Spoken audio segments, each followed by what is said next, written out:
Hello everybody, it's good to see you. I'm Vivek, I'm Strategy and Engagement Director and also the Exec Lead for Freedom to Speak Up.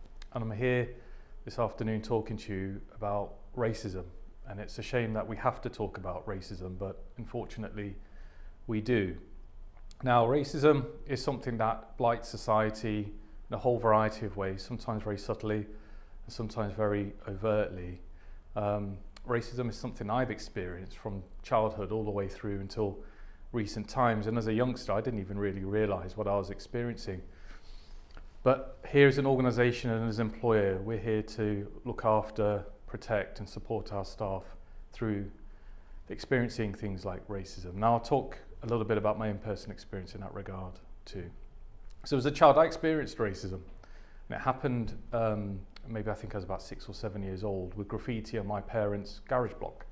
And it said, I won't repeat the word, but it begins with a W, out, National Front. And for those who are a bit younger, you may not know who the National Front are, but they're perhaps the modern day equivalent of the EDL, Combat 18, the British National Party. Now I remember asking my parents, what was that? What did it mean? And my parents made light of it. They didn't perhaps want to worry me. But only later as I grew up did I know what I knew what it meant, and that made me think about what did my parents experience as a result.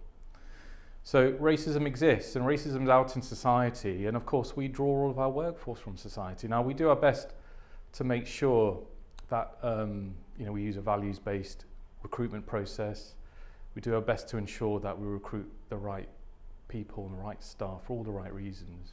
But of course, when you draw people from society, we bring all of our prejudices and our hang-ups and our views with us, sometimes into the workplace. So I want you all to know that if you were to experience racism ever in the workplace, that you absolutely must use a number of mechanisms to seek support and seek intervention. Now, I talked a little bit ago about how I've experienced racism. So I experienced, just not long after starting actually, quite a bit of racist abuse on social media. And I'll tell you what it says. I've kept the screenshot.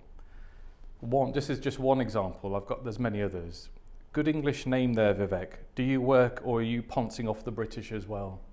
That's a tweet I had. Now it was quite upsetting. A bit later down the track, to begin with, I made light of it myself. Actually, I started to think about it. It actually did upset me because I think I've been born here, I've been raised here, I can only speak English. My parents purposely never taught me the mother tongue because they didn't want it to spoil my spoken English. I'm educated here and I've had a lifetime of public service in the NHS. Yet there are people out there who still won't consider me to be British or consider me to be of equal status or value to the next person alongside me.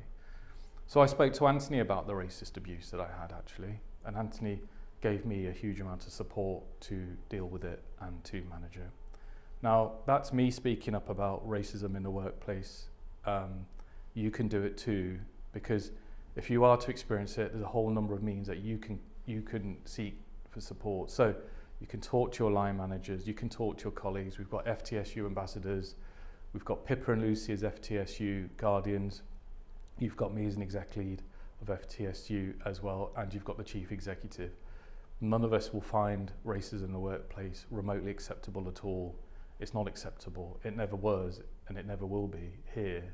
But you must speak out about it so we can do something about it should it happen to you. Now, the sad thing is, when we go over kind of a timeline from my childhood in the 80s and 90s, I actually felt that racism was diminishing over that time, and I think it was.